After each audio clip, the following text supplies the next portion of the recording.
Mga kasayan, meron lang tayong i-guide na magkakabit na interrupter relay. Basahin mo kasayan at shoutout mo na rin. Shoutout kay Renz Maligaya. Ang comment niya ay, paano yung isang busina o Stock horn. stock horn? Dito po siya nag-comment sa paano magkabit ng interrupter relay sa busina na may relay. Ayan. Hukay lang natin yung interrupter relay, hindi pa pala naka-ready. Pabalikan namin kayo. Ito na kasayan yung interrupter natin. Oh. Ito siya. Oh.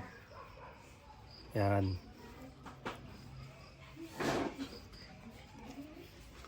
Yung positive, negative, ito yung kahit magkabaligtaran.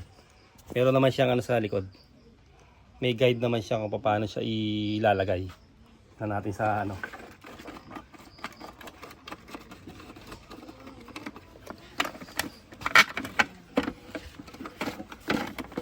Baligtad pala yung ano, comment natin doon. Dito. Bubunutin lang natin to. Itong dalawang ano niya, ayan o. Bunutin lang natin yan ha. Pagka nakita natin yung light green, diyan natin lalagay yung kulay red. Tapos yung black, diyan natin lalagay sa green.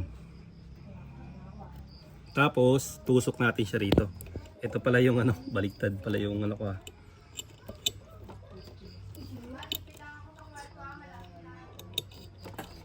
Yan.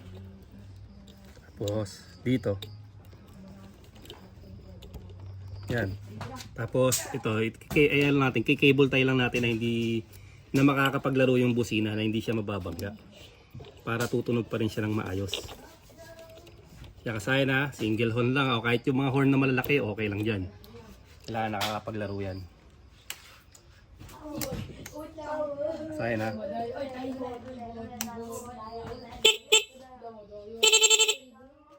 Kakasaya no. Tingnan niyo ha. Ay, maluwag. Pagka ganito kasaya na maluwag, ipitin niyo lang to ng plies. Dalawang gilid na yan ha. Pitin lang ng plies yan o long nose para hindi siya mahuhugot. Tapos, siguraduhin niyo lang nasa gitna siya, baka mamaya nandun lang, di, nasa may gilid lang pala siya ng ano. Kakalas din kaagad siya. Ito, tutok mo rito. Yun, sa may pinaka-tanso. Kailangan mahigpit siya dyan.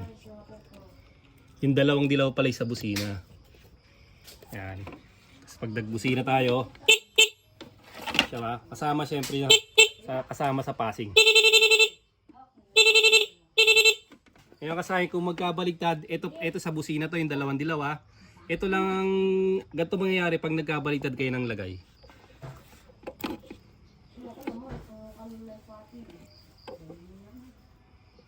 Pag nagkabaligtad kayo rito, busina kayo, hindi siya mag-ano, hindi siya magra-rapid.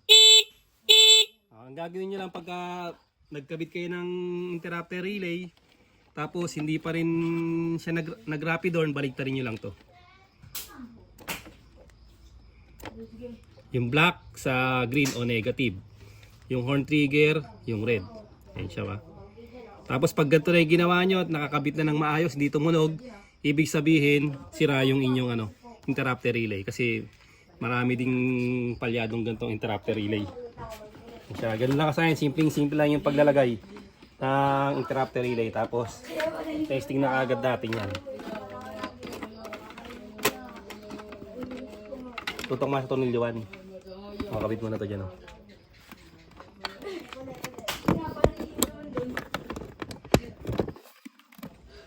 Dalawang tornilyo lang naman yung paglalagyan.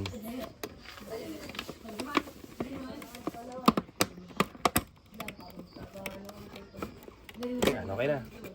Para matesting lang siya. Yan. Kasi hindi maipit yung busina niya. Yan sa harap.